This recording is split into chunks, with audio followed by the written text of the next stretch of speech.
O ay dumaraan sa pagsubok sa buhay. Ngunit mas doble ang ating kalbaryo kapag mahal natin sa buhay mismo ang may kagagawan ng mga paghihirap natin. Ikaw, kabarangay, meron ka bang kalbaryong pinagdadaanan sa ngayon?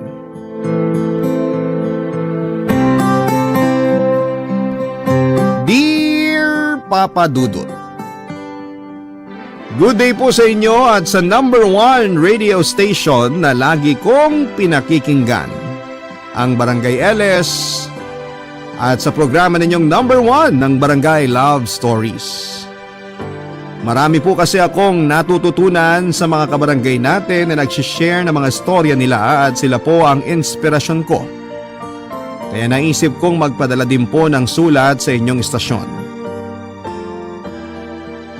Ako po si Risa, hindi ko po tunay na pangalan, 23 years old at taga Quezon City.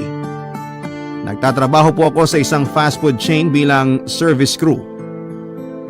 Ang mga naranasan ko po na nangyari nito lamang nakalipas ang gusto kong ibahagi sa inyo, Papa Dudut. Inaasahan ko po na sa pagtatapos ng kwento ko ay mabigyan ako ng payo ng mga kabarangay natin. Ang totoo ay nahihirapan na po kasi ako sa pagdadala ng buhay. Pakiramdam ko ay wala na pong magandang nangyayari sa akin. Kumbaga sa lahat ng kamalasang isinabog sa mundo, ako po yata ang nakasalo ng lahat. Ang tinutukoy ko po ay ang mga kalbaryo na pinagdadaanan ko na ang pinakapunot dulo ay ang Mama Irma ko. Ang sabi nila, hindi matitiis ng mga magulang ang mga anak nila, pero sa kaso ko ay kulang na lang ay isumpa ko ang sarili kong ina. Dahil siya ang may kagagawa ng mga paghihirap ko sa buhay ko. Papa Dudut, kami na lamang po ng mama ko ang magkasama sa bahay simula nang mamatay si Papa. Si Mama Irma ang bumuhay sa akin, pinakain niya ako at pinag-aral hanggang high school. Pero sa kabila ng lahat ng ito ay pinagmamalupitan niya po ako. Palagi niya akong binubugbog kapag lasing siya. Pinagsasalitaan ng masama, nilalait dahil hindi ako masyadong maganda, kaya hindi raw niya ako mapakinabangan. Hindi raw ako katulad ng mga anak ng iba niyang kaibigan na asensado na sa buhay. Sa kabila ng lahat, iniwasan ko pong magtanim ng galit sa mama ko kasi nanay ko pa rin siya. Pero ang malimit pong sakit ng ulo ko sa kanya, bukod sa mga nabanggit ko, ay ang pagiging gastador niya at pagiging palautang.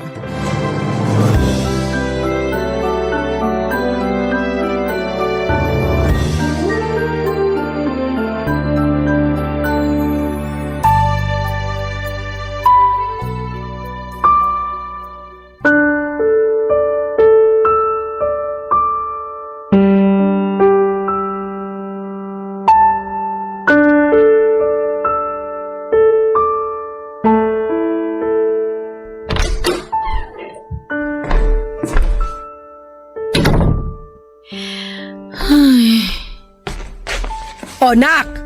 Nandiyan ka na pala. Ba't ang aga mo? Di ba mamaya pa dapat labas mo sa trabaho? Paano ko ba ito sasabihin sa inyo? Anong binubulong-bulong mo dyan? May kausap ka ba na hindi ko nakikita? Mama naman puro kayo kalokohan. Aba ako pang baloko. Ikaw kaya yan nagsasalita mag-isa dyan. Tsaka tinatanong kita, Risa. Ba't ang aga mo umuwi ka ako? Maaga rin ba nagsara yung tindahan na binabantayan mo? Yun nga, Ma. Hindi pa po sarado yung sapatosan ni Mang Ray. Kaso, pinauwi na niya ako kasi wala raw ako naitutulong sa negosyo niya. Mali-mali raw po yung mga ginagawa ko. Tapos hindi pa ako pwede sa mabibigat na gawain tulad ng pagbubuhat ng sandamakmak na karton ng sapatos. Ang bibigat naman kasi, Ma. Nung isang araw natalisod pa nga ako kaya nagkandagas-gas tong tuhod ko. Yun. Nagkalat sa simento yung mga sapatos kaya galit na galit sa akin yung amo ko. Ano ka, Ma? Walang iya pala yung si Ray Ano bang akala niya sa'yo, kargador? Sa pagkakatanda ko, tinderang pinasok mo ron. Pero gusto nila yung mga marunong din sa ibang gawain para daw all around daw po. Kaso mabagal akong kumilos, Ma. Anak naman kasi. Hindi mo ba pwedeng bilis-bilisan ang kilos mo? Natatandaan ko yan din ang rason kung bakit ka nasisante doon naman sa karinderya na pinagtrabahuhan mo ng 1 linggo. Mabagal ka na, lampa ka pa. Buti hindi ka pinabarangay nung ali na natapunan mo ng sabaw ng sinigang. Kakaloka ka. Hindi ko naman po yung kasalanan kasi nagmamadali siya eh. May inaasikaso pa po akong customer. Tsaka alam niyo namang hirap ako magtrabaho sa labas kasi sinanay niyo po ako ni Papa na walang ginagawa dito sa bahay. Ba't ngayon parang kasalanan pa namin ng papa mo? Maawa ka naman doon sa yumao. Sumalangit na ang kaluluwa niya. Hindi ko po kayo sinisisi ni Papa. Kung bakit naman kasi kinakailangan nyo pang ubusin yung pera natin sa kasusugal at kung ano-anong luho ninyo eh. O ayan, mas mahirap pa tayo ngayon sa daga. Itong bahay na lang ang meron tayo ngayon, Ma. Huwag mo nga akong masumbat-sumbatan dyan, Risa. Baka nakakalimutan mo, mama mo ko. Kung paputukin ko kaya yung uso mo, gusto mo? Totoo naman po yung sinasabi ko ah. Hindi sana ako mahihirapan ng ganito kung hindi kayo nagpapadalos-dalos sa desisyon. Napakagastos nyo pa na akala nyo meron pa tayong pera. Sumusobra ka na talagang bata ka! Sige, isa pa sasampalin na talaga kita! Wala kang karapatang ganyanin ako kasi ako pa rin ang nagpakain sa'yo simula nung mamatay ang papa mo! Dito ka pa rin nakatira sa pamamahay ko kaya wag mo akong binabastos! Akala mo kung sino ka anak lang naman kita! Saka ano ulit yan? Gastador ako? Pero ko naman ang ginagastos ko ah! Pera nyo po yun ni Papa na nakatabi para sa negosyo sana natin at pag-aaral ko. Pero parehong ubos na kaya kailangan kong paghirapan ng bawat sentimo na pang tuition ko. Natural! Malaki ka na! Matuto ka kasi magbanat ng buto! Hindi habang buhay kaya kitang buhayin! Baka nakakalimutan mo tumatanda rin ako! Bukas makalawa hindi na ako makakalakad ng diretso kasi nirarayuma na ako! Tsaka ayaw mo nun? Ngayon pa lang natututo ka ng paghirapan ng mga bagay na gusto mo? Ewan ko sa inyo, Ma. Hindi ko na alam kung anong klaseng magulang kayo kasi okay lang sa inyo na maghirap ang anak ninyo. Kayo pa ang galit. Ikaw kasi ginagalit mo ako eh. Kahit kailan talaga ang pulpul mo. Ngayon na nawalan ka na naman ng trabaho, anong plano mo? Huwag mo sabihin magpapabanjing-banjing ka lang dito sa bahay. Babatuhin talaga kita ng kaldero! Huwag po kayong mag-alala. Maghahanap kagad ako ng bagong trabaho. Mabuti kung ganon. Kasi paubos na ang bigas natin. Alam mo namang ayoko nalilipasan ako ng gutom. Baka magka-ulcer ako. Ibang klase ka rin, May. Wala na nga kayong pambili ng pagkain. Nakuha niyo pang gumanyan. Mahimik ka na! Babatukan talaga kita! Kahit kailan sakit ka sa ulo ko!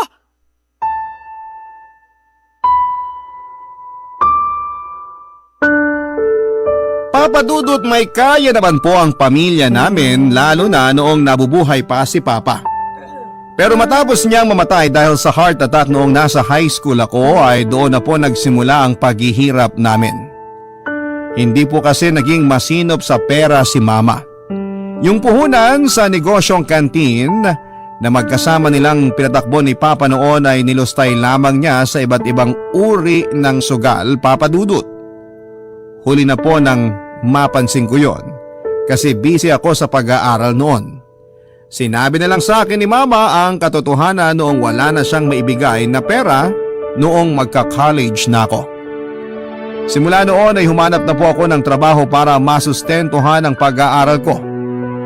Pero hindi po naging madali ang lahat.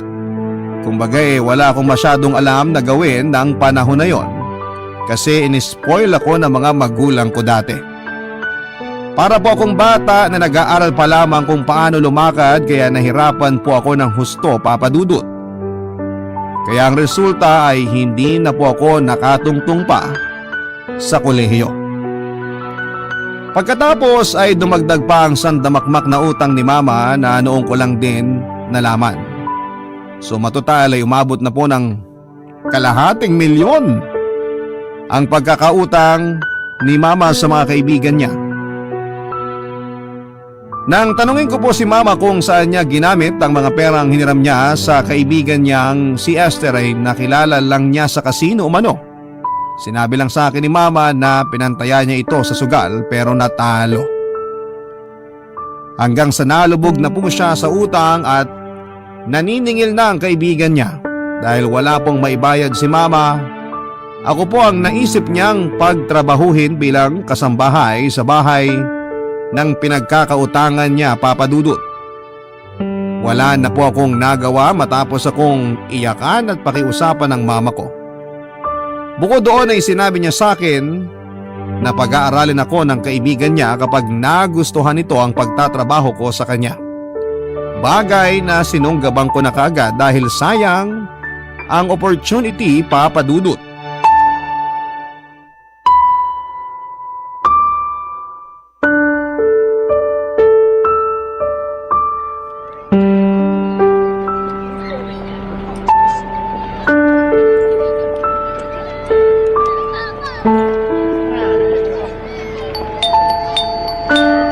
Tagal namang lumabas nun.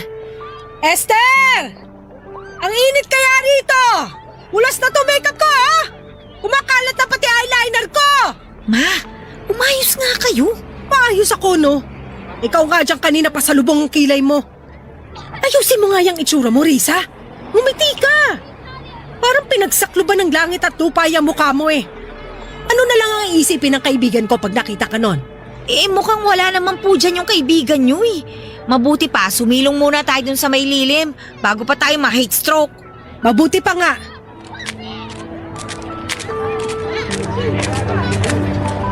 Ay, buti na lang may malilim dito. Matutusta na ako kakatayo dun sa tapat ng gate nila. Hindi pa naman ako nakapaglagay ng sunblock. Paano na lang pag na-damage ang skin ko? Ay, nako mama. Oo, ayan ka na naman. Nakasimangot ka na naman. Sabi ko ayusin mo yung itsura mo, mukha kang tambakol. Grabe naman po kayong magsalita eh. Kung ako mukhang tambakol, ano pa kayo? Mama ko kayo ma, malamang magkamukha tayo. Ako lang yata mukhang tambakol na nag-i-skincare. Ma, muwi na lang tayo. Ano? Namasahe tayo papunta rito tapos uuwi lang din pala tayo? Baliw ka na ba? Baka natutulog lang ang tita Esther mo. Hayaan mo't magdo-doorbell ulit ako. Mamaya na po. Ano ba kasing problema mong bata ka? Di ba nag-usap na tayo? Opo kaso nag-aalangan po ako eh. Bakit ka ba nag-aalangan? Hindi ka naman kakainin ng buhay dyan. Mangangatulong ka lang naman. Ayaw mo nun, dyan ka sa mayamang bahay na yan magtatrabaho. Mukhang di aircon ng loob ng mansyon nila, puputi ka. Ma, hindi naman po kayo maayos kausap eh. Ako pa talaga ang hindi maayos kausap eh. Kanina bago tayo umalis sa bahay, kamo excited kang pumarito. Tapos wala pa nga, atras ka na. Risa naman! Kaso alam niyo naman na wala akong masyadong alam sa pangangatulong. Baka isang araw pa lang, palayasin na ako ni Tita Esther. Hindi ka palalayasin nun. Mabait yun. Pinautang nga niya ako eh.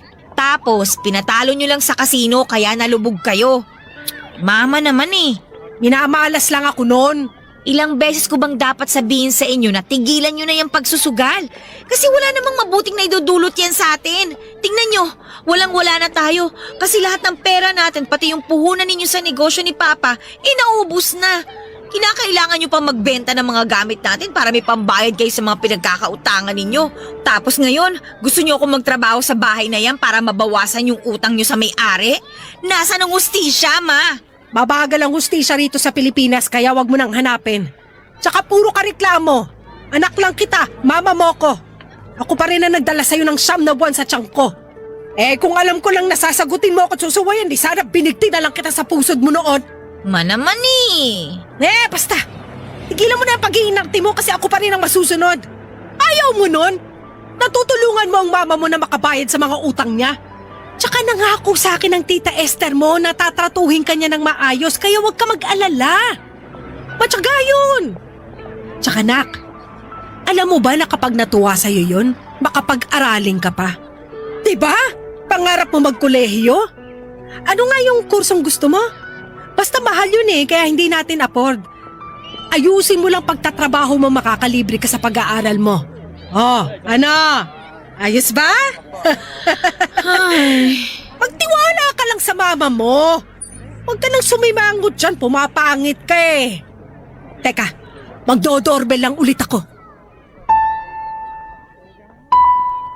Papa Dudut, marami pong negosyo ang pamilya ni Tita Esther at meron silang malaking kumpanya sa Maynila kaya napakayaman po nila. Natatandaan ko pa nga na manghang-mangha ako noong unang beses akong nakatungkong sa bahay nila. Pero nakapagtataka na walang katulong doon bukod sa akin. Full-time housewife po kasi si Tita Esther, bali ang mister lamang niya ang busy sa pagpapatakbo ng business nila samantalang siya ang nag-aasikaso sa bahay nila. Kaya nga po naging hands-on siya sa akin lalo na kapag tinuturuan niya ako sa mga gawaing bahay na gagawin ko sa kanila. Aminado po ako na nahirapan si tita sa pagtuturo sa akin kasi may pagka-slow ako. Pero hindi nagtagal ay nagamay ko rin naman ang mga gawaing bahay. Papadudod sa loob ng ilang linggo kong pagtatrabaho kina Tita Esther ay unti-unti rin pong lumabas ang totoo niyang ugali. Sabihin na natin na hindi siya ganon kabait na klase ng tao lalo na kapag mainit ang ulo nito at ako ang madalas niyang pagbuntungan ng galit niya. Madalas na rin niyang isinusumbat sa akin ang mga utang ng mama ko na hindi ko raw mababayaran kahit mga tulong pa ako sa kanila sa panghabang buhay. Hindi rin daw po totoo ang sinabi sa akin ni mama na pag-aaralin niya ako. Gawa-gawa lang daw po yun ng nanay ko at masyado raw akong nagpapaniwala sa kasinungalingan nito. Nang malaman ko po yun ay galit na galit po ako sa sarili kong ina, Papa Dudut. Barangay Love Stories. Barangay Love Stories. Minsan lamang po akong bigyan ng day off ni Tita Esther, Papa Dudut. At madalas ay mabibigat na gawaing bahay po ang ginagawa ko sa kanila. Ang mga halimbawa po noon ay ang paglalaba, pamamlansya, paglalampaso ng sahig, pagkukuskus ng tiles sa kubeta, paglilinis ng mga appliances na noong una ay wala po talaga akong kaideya-ideya kung paano linisan. Kaya nga kapag pangit ang resulta o hindi mo maayos ang paglilinis ko ay nagagalit sa akin ng husto ang amo ko. Gustong gusto ko na nga pong umalis sa bahay ni Tita Esther noon, pero wala naman akong mapuntahan. Kung uuwi ako sa bahay namin ng mama ko ay siguradong sa kanya naman po mangungunsumi si Tita Esther, Papa Dudut. Tinis ko po ang pangangatulong sa bahay ni Tita Esther dahil nga po sa utang ng mama ko. Opo, tama kayo nang iniisip, hindi po niya ako sineswelduhan. Bali, pinapakain lamang niya ako at binibigyan ng matutulugan pero nagtatrabaho po ako ng walang bayad sa bahay nila, Papa Dudut. Ang perang dapat na sasahurin ko raw ay binabawas na sa utang ng mama ko. Papa Dudut, gabi-gabi bago ako matulog ay madalas pong nababasa ng luha ang unang ko sa kakaiyak. Lagi rin po ako nagtatanong sa Diyos kung bakit ko po sinapit ang ganong klase ng parusa samantalang wala naman akong kasalanan. Doon ko nga naisip na ang unfair ng buhay, na hindi patas ang mundo para sa lahat ng mga tao.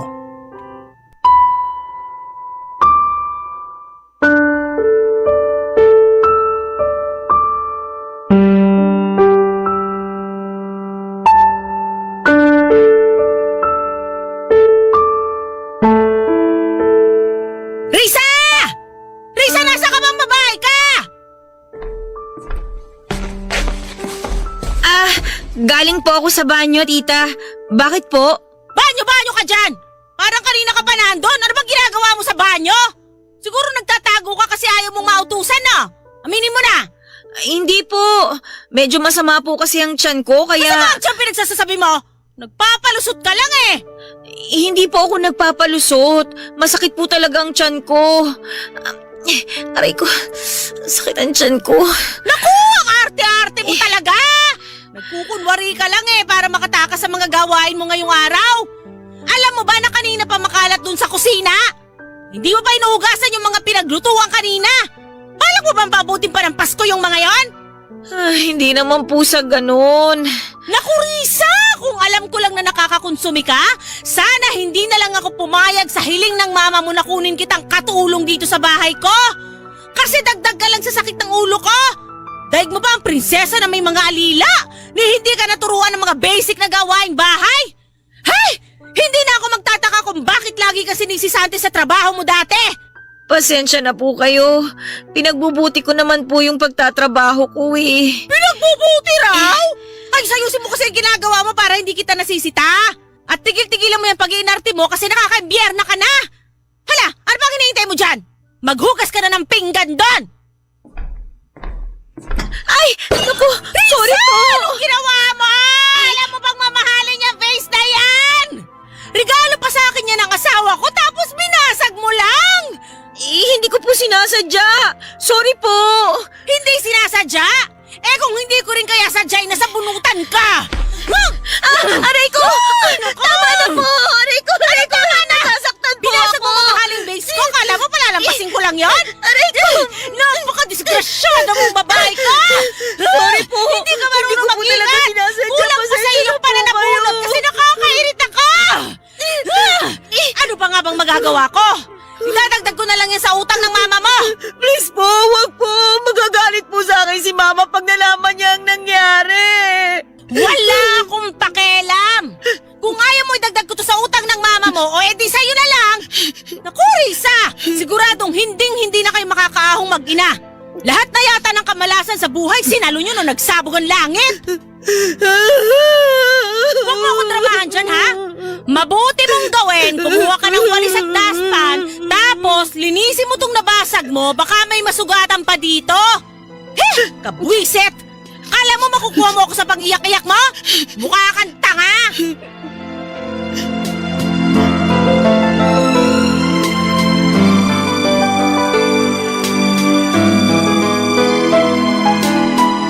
Papadudot bagaman hindi yun ang unang beses na sinaktan ako ni Tita Esther ay hindi ko pa rin po magawang masanay sa mga pagmamalupit niya.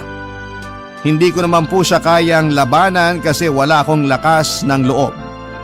Bukod doon ay tinatakot ako ni Tita Esther na ipapakulong niya ang mama ko kapag tinakasan ko siya kaya nagtiis na lamang ako sa poder niya habang nagpapaalipin sa kanya. Wala rin naman akong mapagsumbungan ng kamag-anak at kaibigan dahil lahat sila ay naglaho na parang bula nang mamatay ang papa ko at magsimulang malulong sa sugal si mama. Sinusubukan ko naman pong tulungan ng sarili ko sa pamamagitan ng pagsusumbong kay mama at pagmamakaawa sa kanya na kunin na ako sa bahay nila Tita Esther. Kaya nga lang, laging sinasabi sa akin ng mama ko na magtiis na lamang daw muna ako kasi sa pagtagal ay babait din ang amo ko at makukuha ko rin ang loob niya. Baka nga raw pamanahan pa ako kapag nagtiyaga ako sa pagtatrabaho sa bahay nila. Hanggang isang beses. Nagbago po ang tipikal kong araw nang umuwi sa bahay nila Tita Esther ang anak niyang si Harry para magbakasyon. Na noon ay nagdo-dorm sa Maynila habang nag-aaral. Approachable po si Harry, papadudot at hindi mahirap pakisamahan.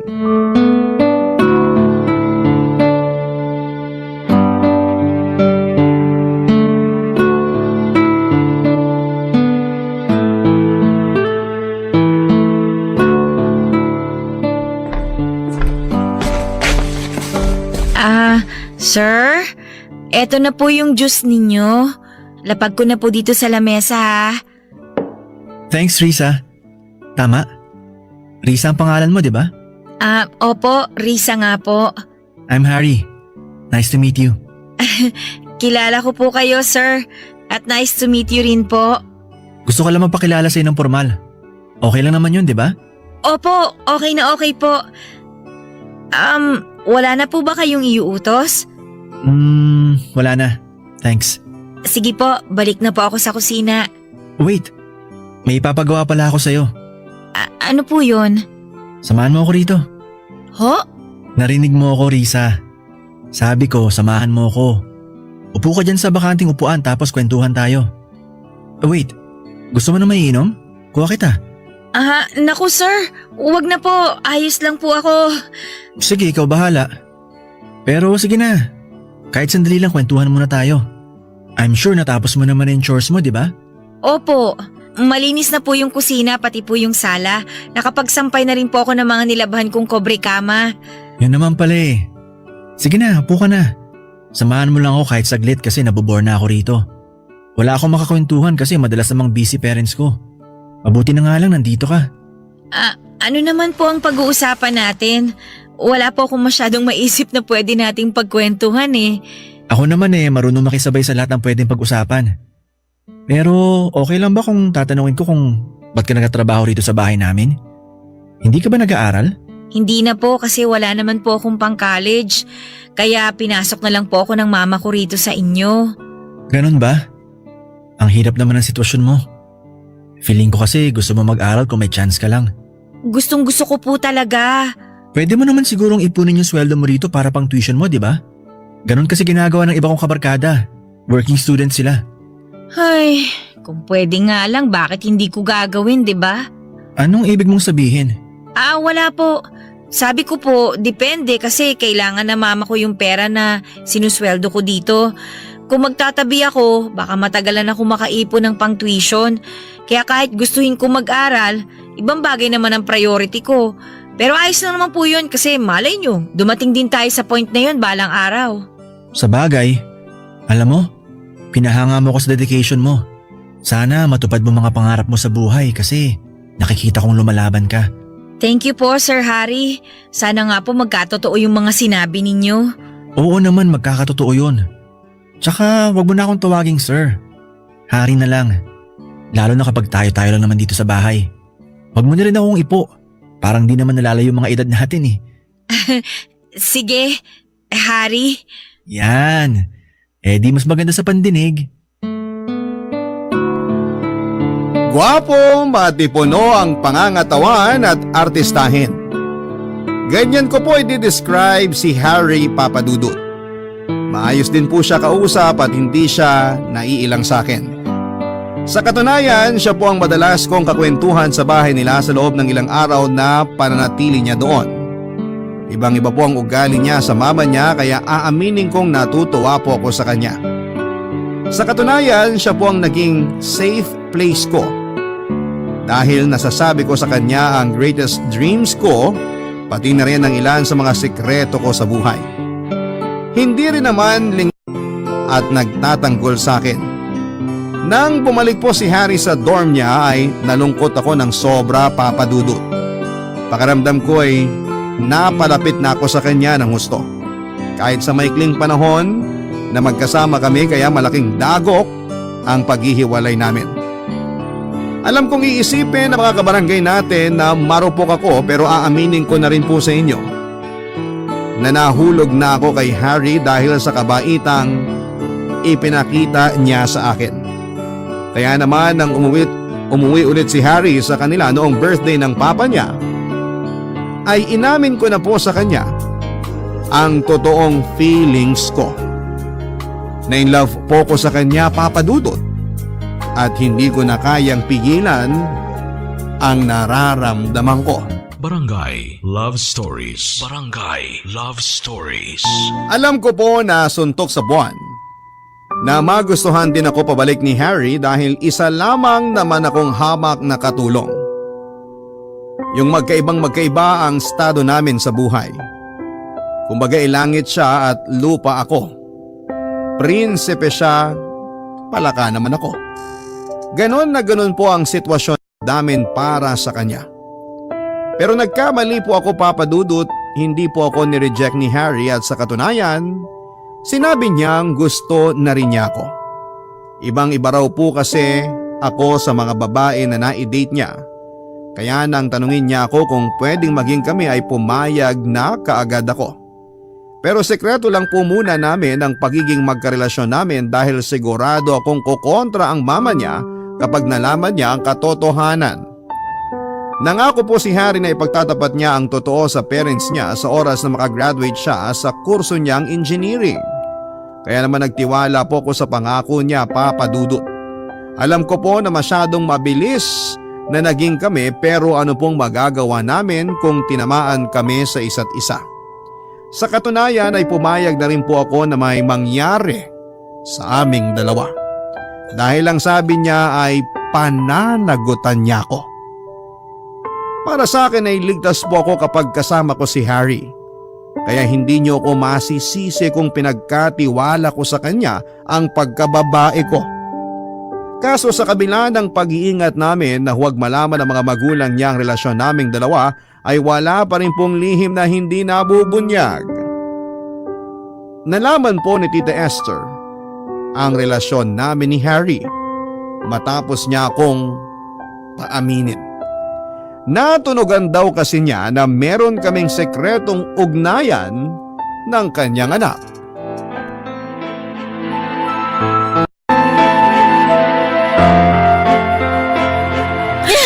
Malandi ka! Tatanggalin ko tong buhok mo!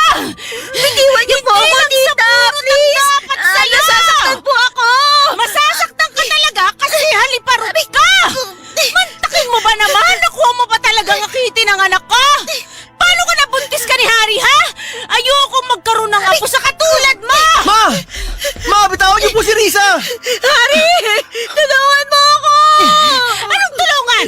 Hindi naman kita kinakatay dyan, ah! At ikaw naman, Harry, sabihin mo nagsisinungaling lang tong ilusyonadang to! Totoo ba na girlfriend mo siya? Ma, ano bali, Huwag mo sabihin totoo! Lintik ka talaga, Harry! Wala ka bang diri sa katawan? Buti hindi bumula bibig mo sa babaeng to! Ay, naku, babae ka! Anong pinakain mo sa anak kong bruha ka? Siguro ginayaman mo siya, no? Wala po akong ginagawa sa anak ninyo. Hindi ko po siya ginayuma. Makiusap po, Harry. Bitawan niyo po yung buhok ko. O, ayan!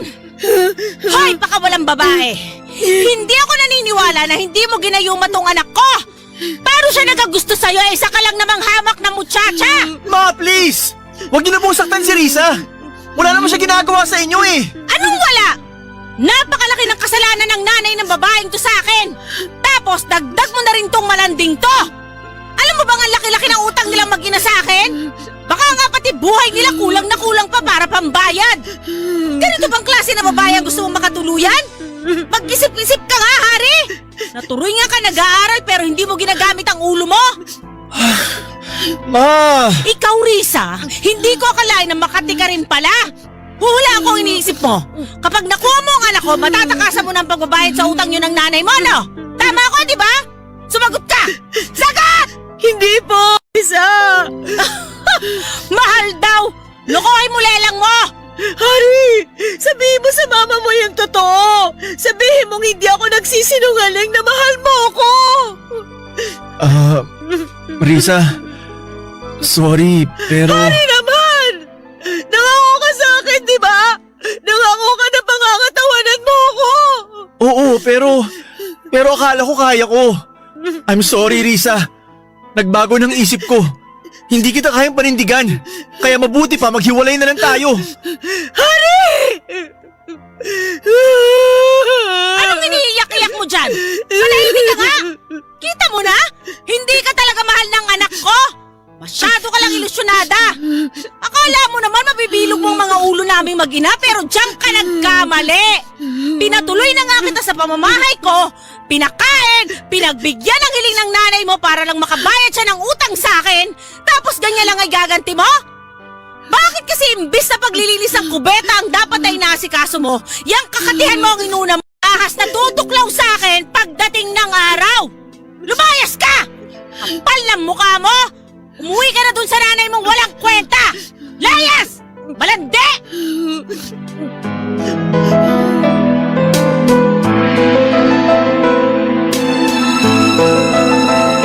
Ang akala ko po ay kaya kong pangatawanan ng lalaking mahal ko pero nagkamali po ako, Papa Dudut. Nasaksihan mismo ng dalawang mata ko kung paano niya ako hinayaang sabunutan at saktan ng mama niya. Kung umawat man si Harry ay hindi naman niya ako kinampihan at sa halip ay wala rin siyang ginawa o sinabi man lang noong palayasin ako ni Tita Esther sa bahay nila. Siyempre sinubukan ko pong pakiusapan si Harry na huwag akong hayaang mapalayo sa kanya. Pero nagbingi-bingihan po ang boyfriend ko. Hindi ko na alam kung ano ang gagawin ko ng mga panahong yon, Papa Dudut. Nakayapak pa nga ako habang naglalakad sa mainit na semento pauwi sa bahay namin. Nang makauwi na ako sa bahay namin ay mas masahol pa pala sa nakakainis na nangyari sa akin ang maaabutan ko ng datnang kong nagpapakalasing si mama habang humihit-hit pa ng sigarilyo. Tawa pa siya ng tawa sa kung anong video ang pinapanood niya sa cellphone. Nang makita niya ako ay agad niyang itinabi ang bote ng alak na hawak niya para lapitan ako.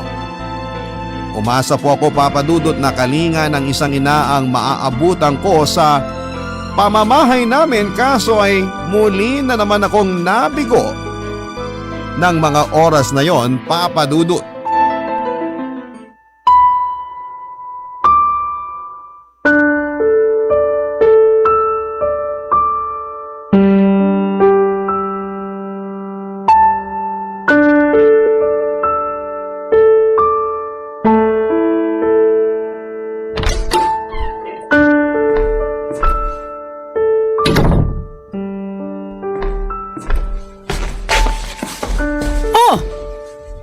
Ginagawa mo rito, Risa?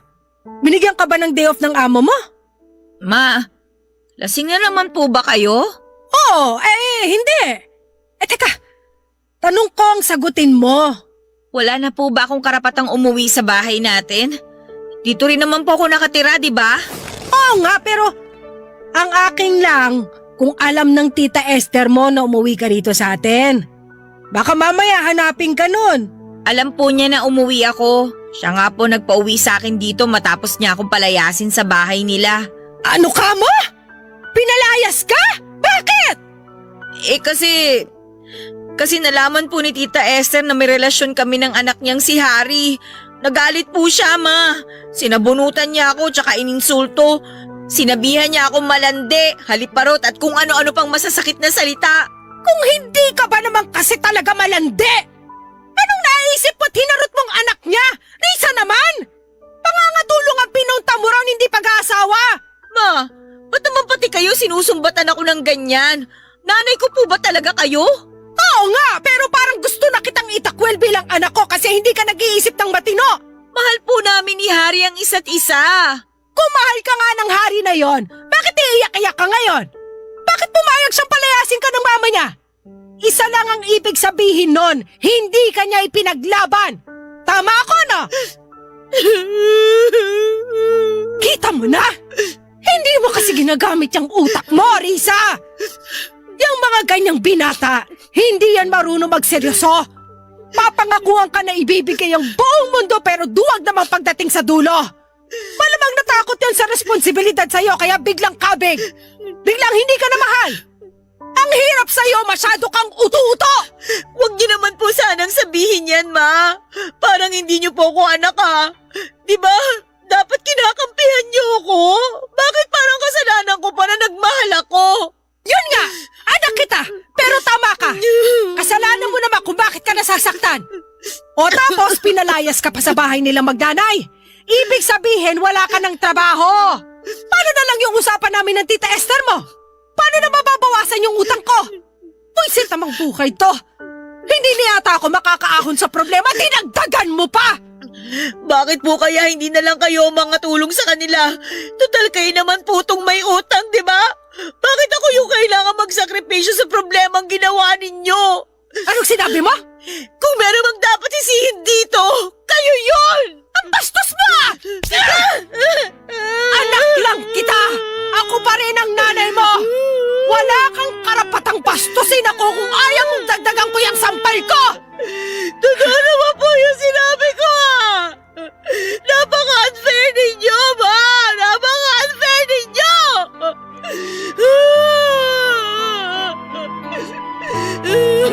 Papa Dudut, muntik na po akong sabunutan ni Mama ng sandaling yon pero tumakbo na ako papunta sa kwarto ko at nagkulong doon. Hinayaan ko po ang mama ko na magsisigaw sa sala samantalang biningi ko ang sarili ko sa pag-iiyak. Labis po akong nasasakta ng mga panahon na yon at kulang na lamang ay hilingin kong mamatay na ako.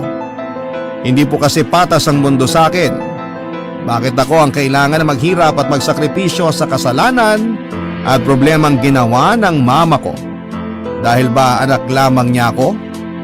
Hindi ko naman po hiniling na isilang sa mundo para lamang maranasan ang mga kalbaryong ito. Yun po ang paulit-ulit na tanong ko sa isipan ko hanggang sa makatulugan ko na nga po ito, Papa Dudut. Kinabukasan ay pinagpatuloy ko pa rin ang buhay kahit na pinadadapa ako ng kahirapan at mga pagsubok. Kumbaga ay hindi naman pwedeng tumigil ang ikot ng mundo ko kahit na nasasaktan ako. Sa pagpapatuloy po ng buhay naming mag-ina ay kinulit pa rin ako ni Mama na maghanap ng bagong trabaho para may pera kaming panggastos. Bagay na ginawa ko rin kasi ayokong marinig ang sermon at reklamo niya sa akin. Mabuti na lang dahil nakapasok ako noon sa isang fast food chain bilang service crew. Kaya kahit papaano ay may kinig. Matapos kong subukang i-text o tawagan siya sa number niya, Papa Dudut. Masakit man. Pero tinanggap ko na lang na doon na nga nagtatapos ang relasyon naming dalawa. Diyos na lamang ang bahala sa kanya at sa mga naging desisyon niya. Pero may isa pa po akong dilema kaya ako sumulat sa programa ninyo, Papa Dudut. Yun ay matapos kong malaman na buntis po ako sa anak namin ni Harry. Hindi ko pa po sinasabi sa mama ko ang tungkol sa baby na nasa tiyan ko kasi natatakot po ako sa magiging reaksyon niya. And at the same time ay iniisip ko po kung kaya ko bang pangatawanan at palakihin ng maayos ang magiging anak ko. Sana po ay mapayuhan po ako ng programa ninyo kung ano ang gagawin ko o kung dapat ko pa bang ipagpatuloy ang pagbubuntis ko. Maraming salamat po sa inyo, Papa Dudut, at sa lahat ng bumubuo ng Barangay Love Stories. Ang inyong kabarangay forever, Riza. Barangay Love Stories.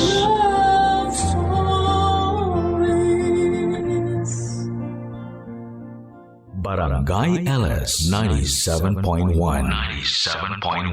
Number 1. Forever! Iwasan ang temptasyon, lalo na kung kusa itong dumarating sa ating harapan.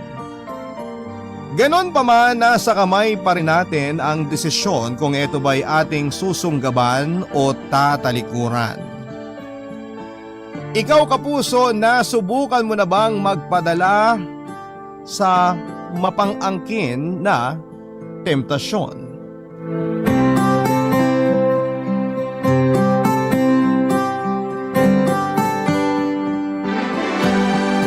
Dear Papa Dudut, magandang tanghali, Papa Dudut. Tawagin niyo na lamang po ako sa pangalang Rocky. 33 years old at isang insurance technician na nakatira dito sa Sampaloc.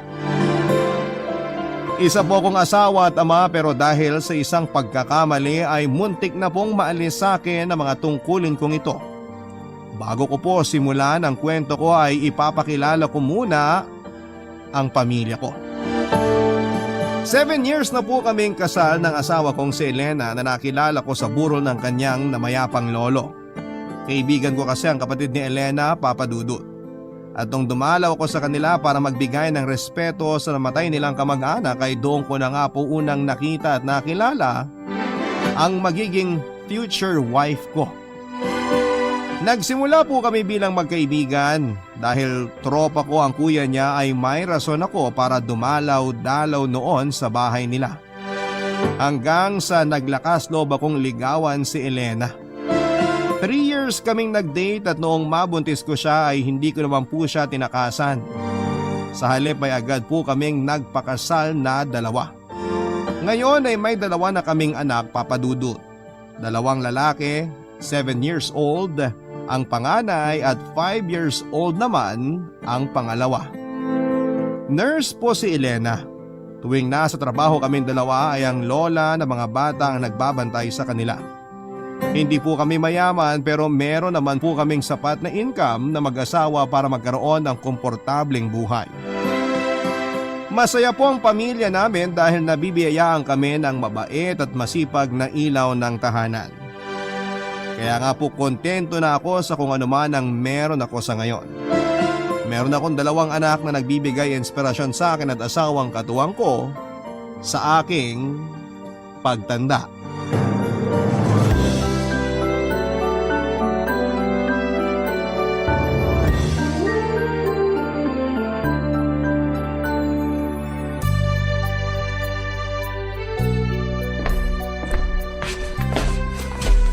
Oh, ba't gising pa ang asawa ko? Nagpapaantok lang. Katatapos ko lang plansyahin yung uniform ng mga bata eh. Ang sipag talaga ng napangasawa ko. Wala na talaga akong mahihiling pa. Nasa iyo na ang lahat. Ikaw, ba't ka pa bumangon? Nawawa ko tapos napansin ko na wala ka pa sa tabi ko. Kaya hinahanap kita. Matutulog na rin ako. Tatapusin ko lang tong pinapanood kong K-drama. Ano bang meron dyan at gabi-gabi mong pinagpupuyatan yan? Nakakakilig kasi. Family drama siya tungkol sa mag-asawa. Ang cute-cute nga nung anak nila eh. Sa tingin mo, kakayanin pa ba natin kapag umisa pa tayo? Pangatlong anak? Gusto mo ba? Gusto ko rin ng anak na babae sana. Ang dami nyo ng lalaki dito eh. Wala akong kasamang babae. Ready naman ako sa isa pa kung sakali. Ang tanong, kaya mo ba? Kakayanin ko naman sigurong mag-alaga ng 3 bata. Gusto mo, subukan na natin ngayon? Nagmamadali? Chill ka muna dyan. Maaga pa pasok natin bukas.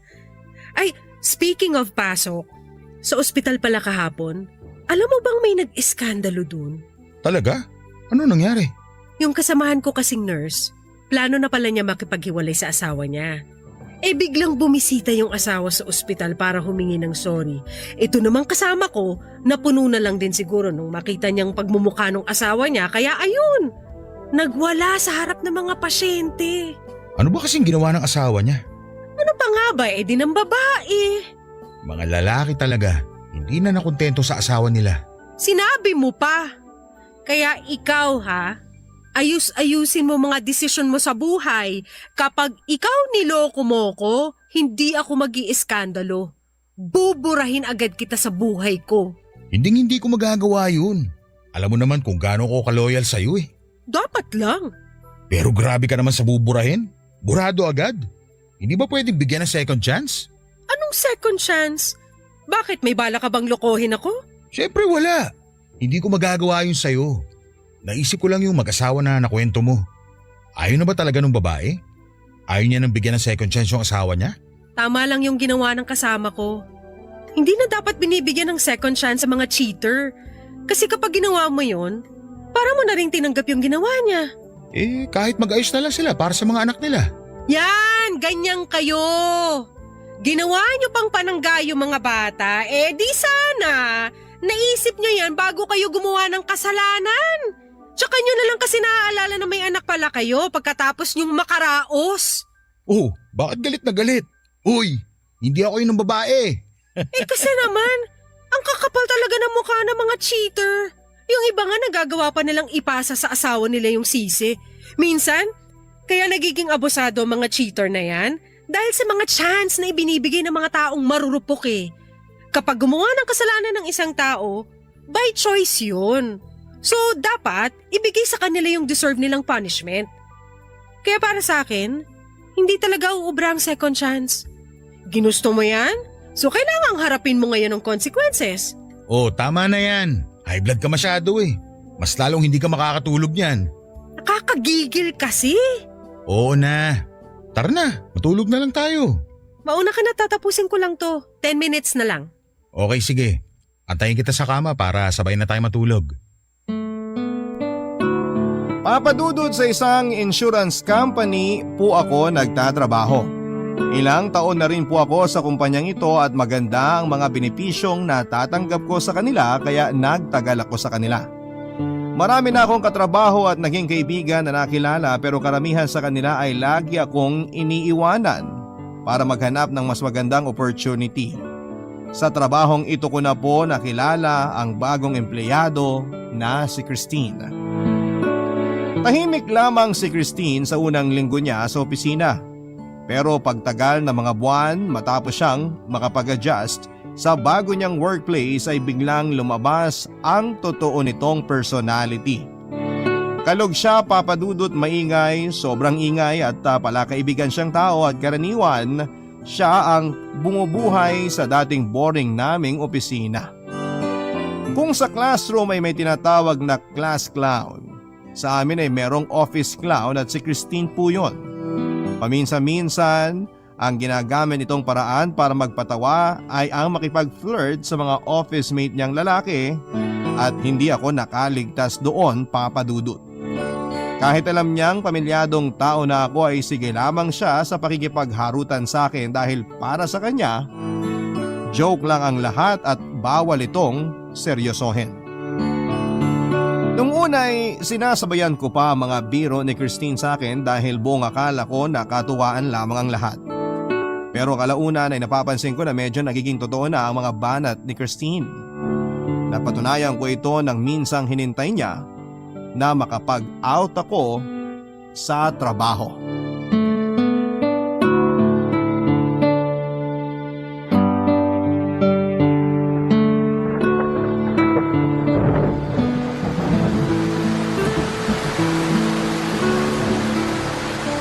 Naku, lakas pala ng ulan. Kaya nga eh. Oh, ikaw pala Christine.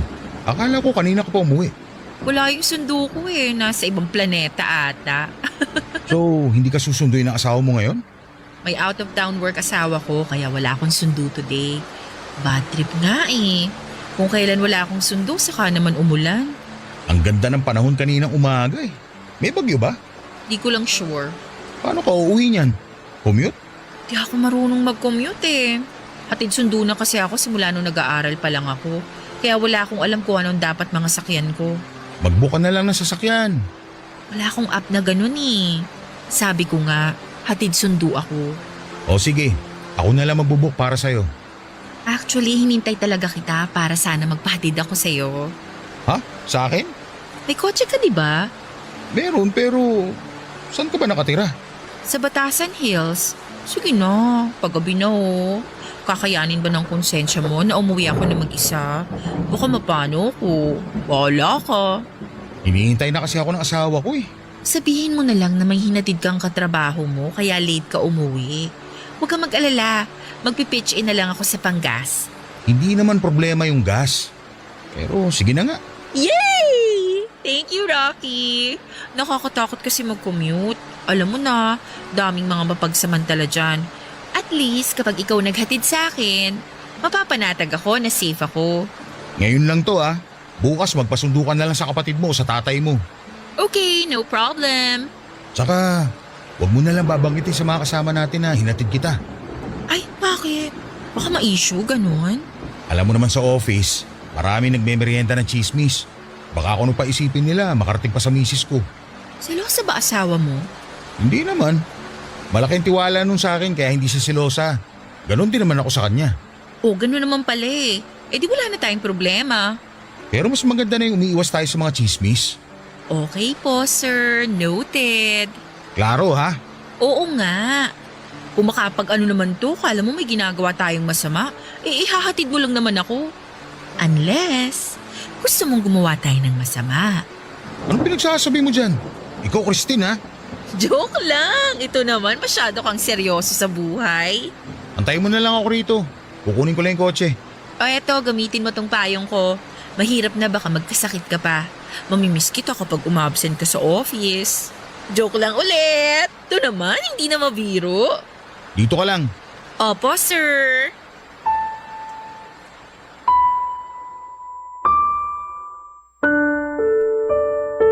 Papadudot pagkahatid ko kay Christine sa bahay nila ay pinilit niya akong pumasok muna pansamantala sa bahay nila.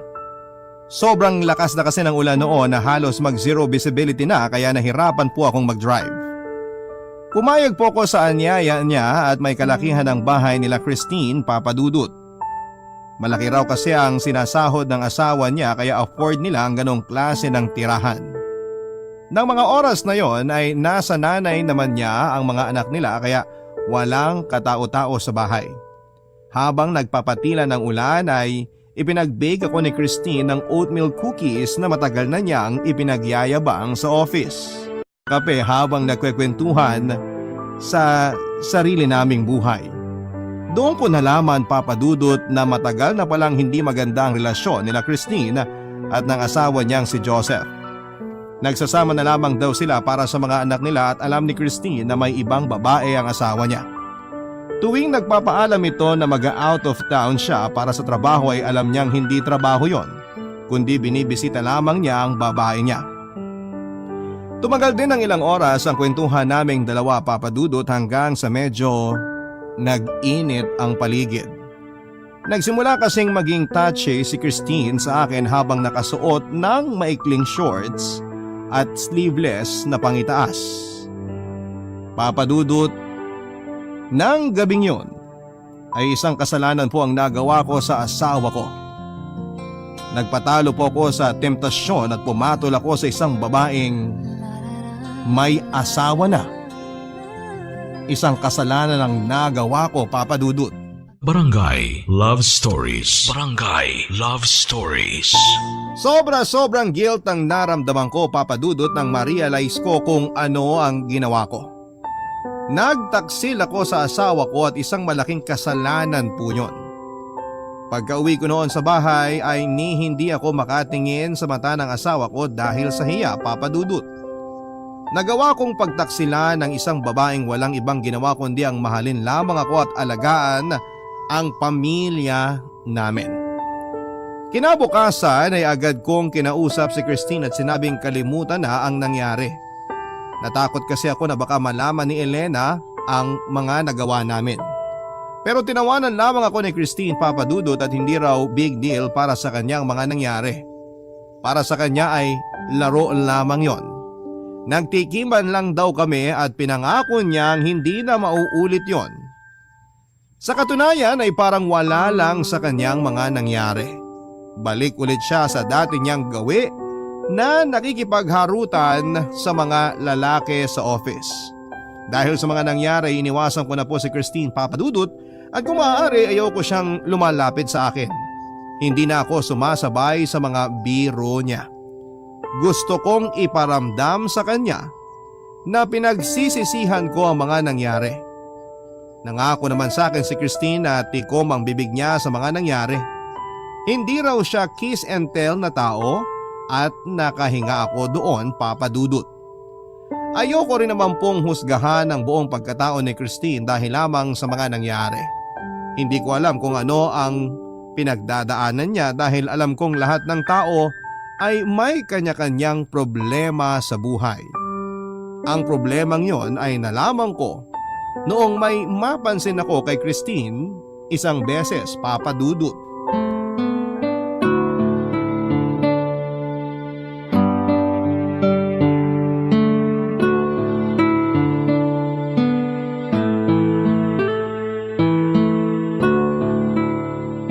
Good morning, Rocky! Ay, suplado. Walang sagot. Oh, good morning. Okay, makikiraan lang po. Sandali lang, Christine. Yes, bakit po? May dumi ka yata sa muka. Ah, ito ba? Hindi to dumi. Eh ano yan? Pasa? Aalis na ako. Marami pa akong trabaho. Pasa ba yan? Sinasaktan ka ba ng asawa mo? Hindi to pasa, makeup to. Contour. Contour lang to. Hindi mo magigets kasi lalaki ka. Pasa yan eh. Hindi nga, kulit. Sige nga, pisilin mo nga. Kung hindi masakit, maniniwala akong makeup yan. Bakit ba interesado kang malaman? Ano ngayon kung pasa to? Concern lang ako kung sinasaktan ka ba ng asawa mo. Anong gagawin mo kung oo? Ipaglalaban mo ba ako? So sinasaktan ka nga. Hindi. Pero nag-away kami kagabi. Napagbuhatan niya ako ng kamay. Kailangan mo yung report. Violence against women yan. Hindi na kailangan. Konting pagtatalo lang yun. Akala mo naman hindi kayo nag-aaway ng asawa mo. Nag-aaway kami pero hindi ko siya sinasaktan. Eh di sana all hindi sinasaktan. Ano ba pinagawayan niyo? May kinalaman ba ako dyan? Di ba nakwento ko na sa'yo na matagal nang patay ang relasyon namin ni Joseph? Nagsimula siyang mambabae hanggang sa nasanay na lang ako. Minsan nagsiselos pa rin ako kasi mahal ko yung tao. Pero ano pa nga bang magagawa ko? Hindi niya na ako mahal eh. Hindi mo sinagot yung tanong ko. Nag-away ba kayo dahil sa nangyari sa atin? Gusto mong malaman ng totoo? Oo. Ikaw ang dahilan kung bakit kami nag-away. Walang yan naman, Christine. Bakit mo sinabi sa kanya? Hindi ko sinabi, nalaman niya. Paano? Nakita niya sa CCTV. Christine naman, bakit hindi mo sinabi may CCTV pala sa bahay niyo? Sinasadya mo ba to para masira kami ng asawa ko? Hindi ko rin alam. Hindi ko alam na nagkabit pala siya ng CCTV sa bahay. Paano ngayon kung malaman ni Elena yung nangyari? Wala na tayong magagawa ron. Kapag nasira ang pamilya ko, kasalanan mo to. Bakit ako lang? Ako lang bang mag-isang gumawa nun? Hindi ba na-enjoy mo rin? Ginusto mo rin yung nangyari, Rocky. Hindi ko ginusto yung nangyari. Pinagsisisihan ko nga yun eh. Wala nang magbabago kahit magsisihan pa tayong dalawa. Nangyari na ang nangyari. Pero babalaan kita, Rocky, ha? Mapaghiganti ang asawa ko. Ihanda mong sarili mo. Para saan? Aalis na ako. Marami pa akong kailangang tapusin. Teka! Christine, sadali lang! Bigla akong binalot ng takot sa mga nalaman ko, Papa Dudut. Hindi ako takot sa maaaring gawin ni Joseph. Ang kinakatakot ko ay kapag nalaman ni Elena ang katotohanan. Hindi ko kayang makitang nasasaktan ang asawa ko, Papa Dudut. Sobra-sobra talaga ang pagsisisi na ginawa ko ang bagay na yon, pero wala na akong magagawa kundi ang harapin ang bunga ng pagtataksil ko. Tuwing nasa bahay ako ay pinapakiramdaman ko ang bawat galaw ng asawa ko, Papa Dudut. Anumang oras kasi ay maaaring kausapin ni Joseph si Elena, lalo na't nasabi ni Christine kung saan kami nakatira. Ito ang dahilan kung bakit siya binugbog ng asawa niya para malaman kung saan kami nanunuluyan. Sobrang guilty na mga galawan ko noon, Papa Dudut. Naging masipag ako sa bahay, inaako ko na noon ang mga karaniwang trabaho ng misis ko tulad ng paghuhugas ng pinggan at pagpaplansya ng mga damit ng bata. Naging extra sweet din ako sa kanya, Papa Dudut. Araw-araw ay para ako naglalakad sa gilid ng bangin na anumang oras ay maaari akong mahulog. Alam ko na may paparating na problema. Hindi ko lamang alam kung kailan po ito mangyayari. Pero hindi na po tumagal ang paghihintay ko, Papa Dudut. Dahil nang minsang umuwi ako galing sa trabaho ay isang bisita ang naghihintay sa bahay. Walang iba kung hindi si Joseph.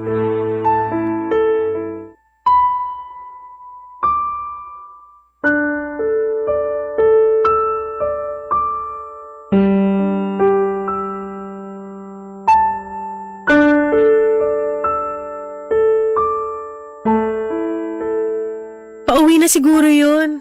Darating na yun maya-maya lang. Wag lang traffic. Okay lang. Hindi naman ako nagmamadali. Alam mo, hindi talaga kita maalala. Paano mo naging kaibigan si Rocky? Schoolmates ba kayo?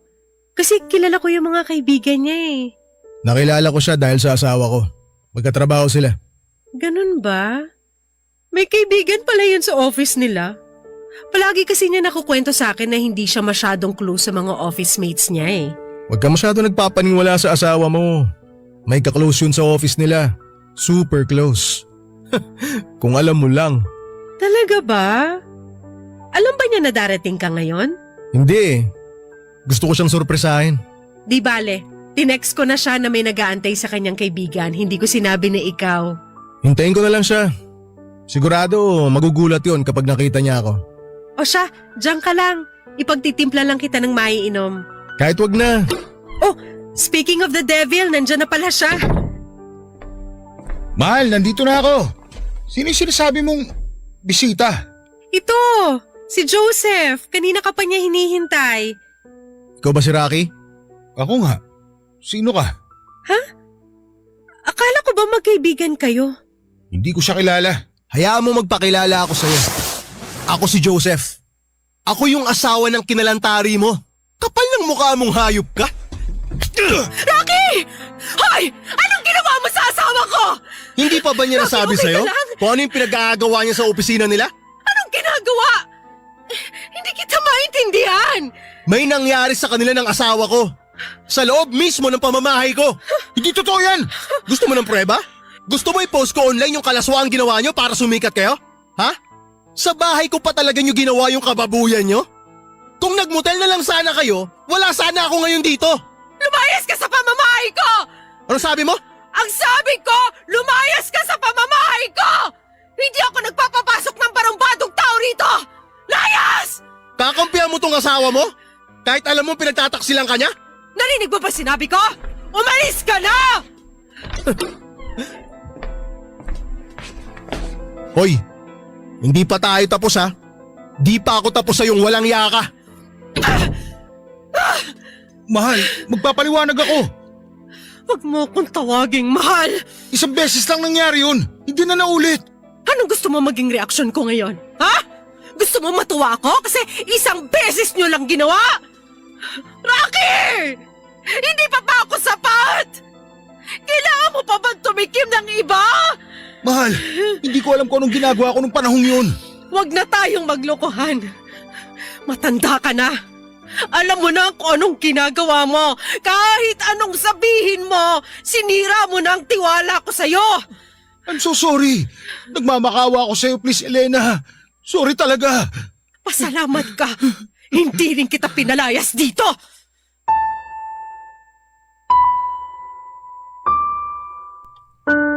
Papadudot ng gabing yon ay pilit akong iniwasan ni Elena. Hindi niya ako kinikibo at kahit na anong paliwanag ang sabihin ko ay sarado na ang tenga nito. Sapat na raw ang nalaman niya at hindi na raw magbabago ang katotohanang nakipagtalik ako sa ibang babae. Hindi po mahilig sa komprontasyon si Elena, papadudot, at hanggat maaari ay umiiwas siya sa away at sa gulo. Yon ang masakit para sa akin, papadudot. Alam kong nasasaktan siya dahil sa mga nagawa ko. Gusto kong magalit siya, gusto kong sigawan niya ako. Yung kahit murahin pa niya ako, mailabas lamang niya ang galit sa puso niya pero hindi niya yon ginawa sa akin. Nanahimik lamang siya buong gabi. Sa mga sumunod na araw ay ginawa ko po ang lahat para mahingi ang kapatawaran ng asawa ko. Paulit-ulit na paghingi ng tawad ang ginagawa ko kahit na nagmumukha na akong sirang plaka. Alam ko po kasing wala nang mangyayari kahit na anong paliwanag ang gawin ko. Cheating is cheating at walang anumang salita ang makapagliligtas sa akin mula sa ginawa kong yon. Halos isang linggo ring ibinigay sa akin ni Elena ang silent treatment bago siya nakapagdesisyon sa isang bagay. Gusto na niyang makipaghiwalay sa akin. Masyado raw masakit ang nangyari para sa kanya at buong akala raw niya ay isang lalaking loyal at family-oriented ang taong pinakasalan niya pero nagkamali pala siya. Papadudot binigyan niya ako ng 3 araw para magayos ng mga gamit ko at para magpaalam sa mga anak namin. Barangay Love Stories. Barangay Love Stories. Papadudot, napakalaki ng pagsisisi ko na nagawa ko ang bagay na yon kay Elena. Napakabuting tao ng misis ko at siya na siguro ang pinakamagandang bagay na nangyari sa akin. Pero dahil sa mga nangyari ay nasaktan ko siya. Sinira ko ang tiwalang ibinigay niya sa akin. Sinira ko ang sariling pamilya namin.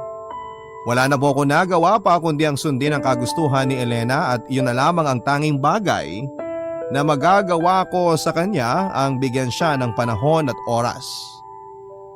Pansamantala po akong nangupahan matapos akong palayasin ng asawa ko. Nang mga panahong yon ay sinikap kong makabalik sa pamilya ko. Sinubukan kong kausapin si Elena ng ilang beses kahit na ayaw na niya akong makita. May isang gabi nga na natulog pa ako sa labas ng bahay namin para lamang makita siya. Wala na po akong pakialam kahit pagchismisan pa kami ng mga kapitbahay namin. Ang mahalaga ay mabuo ko ulit ang pamilya ko na sobrang miss na miss ko na noon.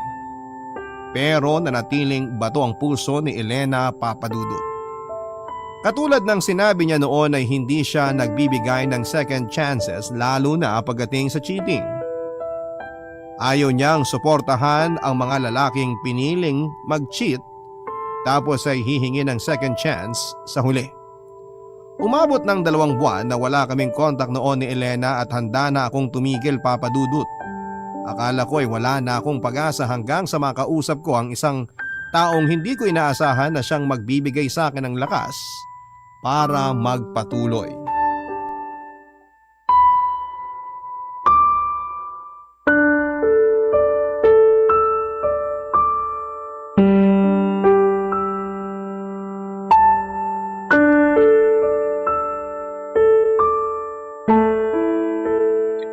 Rocky, Oh, ikaw pala Christine.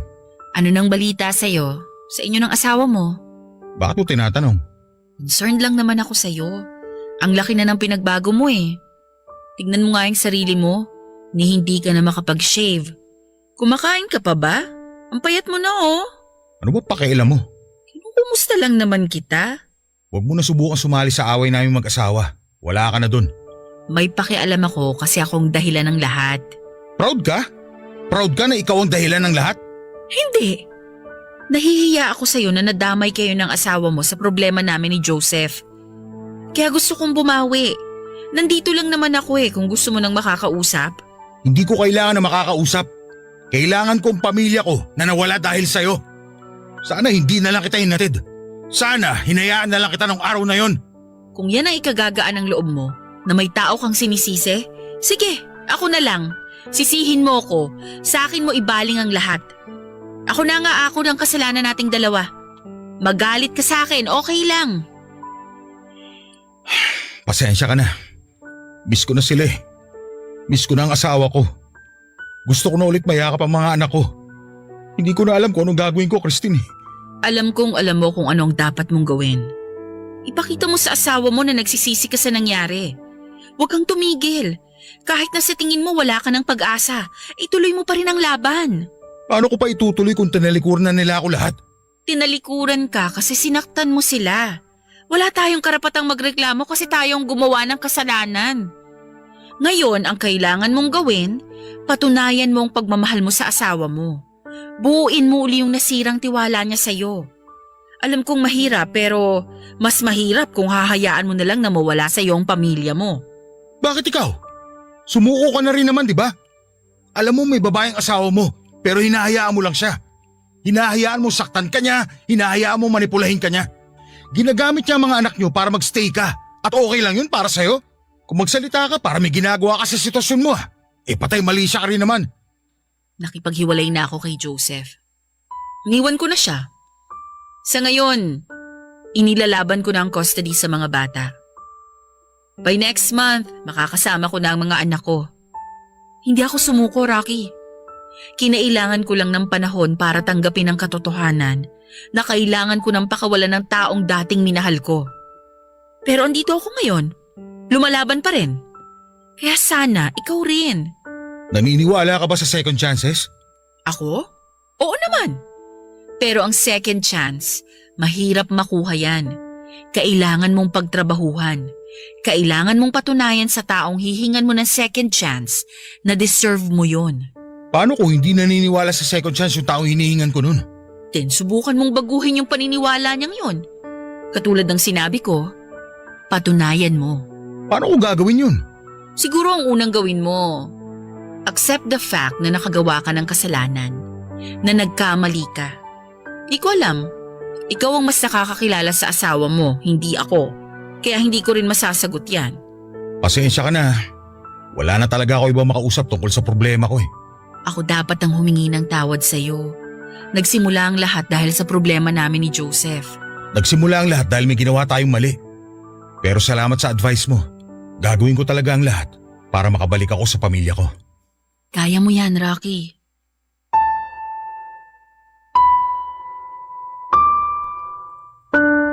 Papadudot 5 buwan din akong nalayo sa pamilya ko.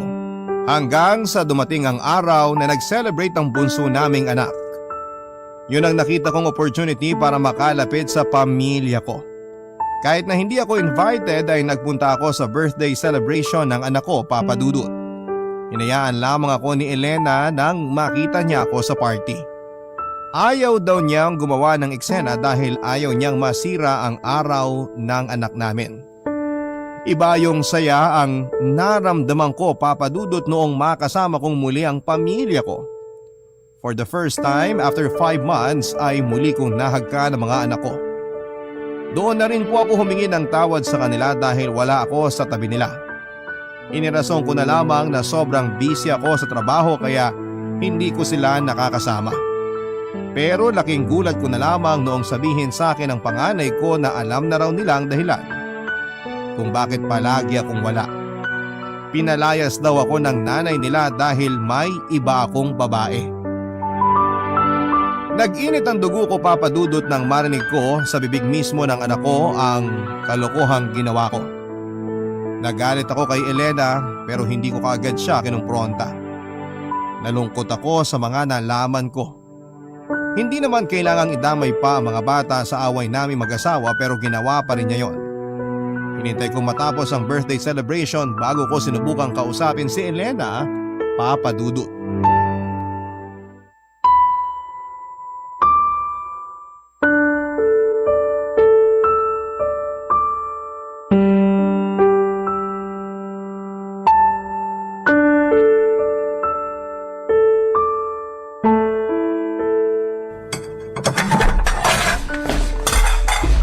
Elena, mag-usap tayo. Anong ginagawa mo rito? Invited ka ba? Ama ako ng mga bata, kaya may karapatan ako magpunta rito. Tapos na ang party, makakalis ka na. Bakit dinamay mo ang mga bata sa away natin? Anong pinagsasasabi mo? Kasasabi lang sa akin ng mga bata na alam nila ang rason kung bakit wala ako rito sa bahay. Nang bababae? Dahil lang sa isang pagkakamali, sisirain mo pangalan ko sa mga anak ko? Bakit? Hindi ba totoo na ng babae ka? Pero kailangan ba talagang idamay mo yung mga bata? Dapat lang.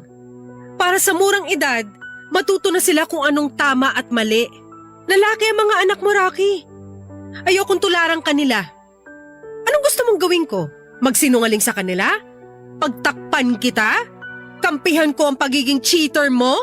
Hindi ko gagawin yun. Bata lang sila. Wala pa silang muwang, Elena. Oo, bata pa sila. Pero marunong na silang umintindi. At gusto kong habang bata pa sila, matutunan nila kung ano ang nagagawa ng pagtataksil sa isang pamilya. Gusto kong isa puso at isa isip nila na ang cheating ay nakakasira ng pamilya. Ngayon, alam na nila ang feeling kung paano mawala ng ama.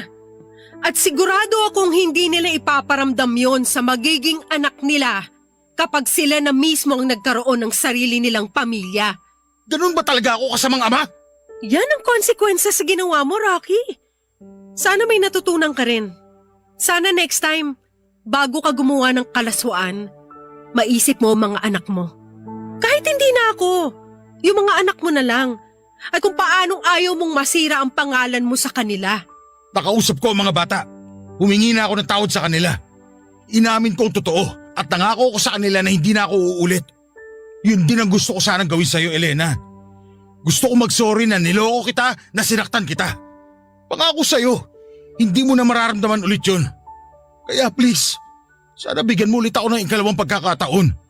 Paano ko makakasiguro na hindi mo na uulitin yung ginawa mo kapag binigyan kita ng second chance?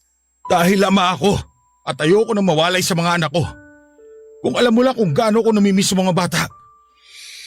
Sobrang miss na kita. Miss ko na ang mga anak ko.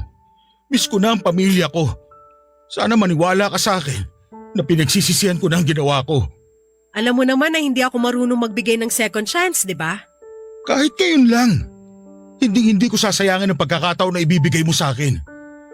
Alam mo ba kung gaano ako nasaktan sa ginawa mo? Sobrang sakit, Rocky. Hanggang ngayon, nasasaktan pa rin ako. Alam mo kung bakit? Kasi never kong inakala na magagawa mo sa akin to. Nangako tayo sa isa't isa, pero sinira mo yung pangakong yun. Paano ba tayo makakabalik sa dati kung bawat tingin ko sa'yo, naaalala ko ang ginawa mo? Bigyan mo ako ng chance na magsisi, na bumawi. Gusto kong ibalik natin ang lahat sa dati. Please, Elena, kalimutan na natin yung nangyari. Magsimula tayo ulit. Mahal kita at ayoko mawala ka sa buhay ko. Mahal din kita kaya ko ginagawa to. Pero hindi ganun kadali ang magpatawad eh. Alam ko na mapagpatawad ang Diyos, pero hindi ako Diyos, Rocky. Tao lang ako. Nasasaktan, nagtatanim ng sama ng loob, nagagalit. Please, Elena. Luluhod ako ngayon sa harapan mo. Huwag kang lumuhod. Baka makita tayo ng mga anak mo, huwag mo nang ipahiya pang sarili mo. Wala akong pakialam kahit mapahiya ako. Ang gusto ko lang mangyari ngayon ay mapatawad mo ko. Gusto mong bumawi? Gusto mong bumalik? Sige, pagbibigyan kita. Sa isang kondisyon. Anong kondisyon mo? Gagawin ko ang lahat. Makakabalik ka lang sa pamilyang to kapag naibalik mo na sa akin yung nawawalang tiwala ko sa'yo. Maraming salamat, Elena. Makakaasa kang gagawin ko ang lahat. Hindi ko kayo bibitawan. Gagawin ko talaga ang lahat para sa'yo at sa mga anak natin. Papa Dudut, parang nareset ang relasyon namin ni Elena. Para akong namatay sa isang online game at bumalik muli sa simula. Ginawa ko ang lahat na makakaya ko para lamang maibalik lahat ng tiwala ni Elena sa akin. Niligawan ko ulit siya at ipinakita ko sa kanya at sa mga anak ko na deserving ako sa second chance nila. Ang unang ginawa ko, Papa Dudut, ay nag-resign ako sa dati kong trabaho at lumipat sa ibang kumpanya para mapanatag ang loob ni Elena na hindi na kami nagkikita ni Christine. Halos 3 buwan ko ring binuo ang nasira naming pamilya. Hanggang sa nagbunga naman po ang lahat ng ginawa ko. Sa huli ay napatawa din ako ng asawa ko at binigyan niya ako ng second chance. At muli niya akong tinanggap bilang asawa at ama ng mga anak namin. Simula noon, Papa Dudut, ay pinangako ko na sa sarili ko na hindi ko na gagawin muli ang pagkakasalang nangyari. Hindi ko na sasayangin ang pagkakataong ibinigay sa akin ng misis ko. Sa ngayon po, Papa Dudut, ay unti-unti na naming naibabalik sa dati ang masaya naming pamilya. Pilit na rin po naming kinakalimutan ang parte ng buhay naming yon. Ibinaon na lang namin sa nakaraan ang mga nangyari. Ang masaya po na balita ay buntis na po si Elena sa pangatlo naming anak. At isa po itong baby girl katulad ng kanyang hiling. Masaya ako, Papa Dudut, dahil sa kabila ng mga nangyari ay nagkaroon ng happy ending ang kwento ko. Ang panalangin ko na lamang po ay magtuloy-tuloy ang saya na meron kami sa kasalukuyan. Hanggang dito na lamang po, and thank you, Papa Dudut, sa oras and chance na ibinahagi mo ang kwento ko sa bawat Pilipino at umaasa akong marami kayong natutunan sa mga naging pagkakamali ko. Ang inyong kapuso, Rocky. Barangay Love Stories.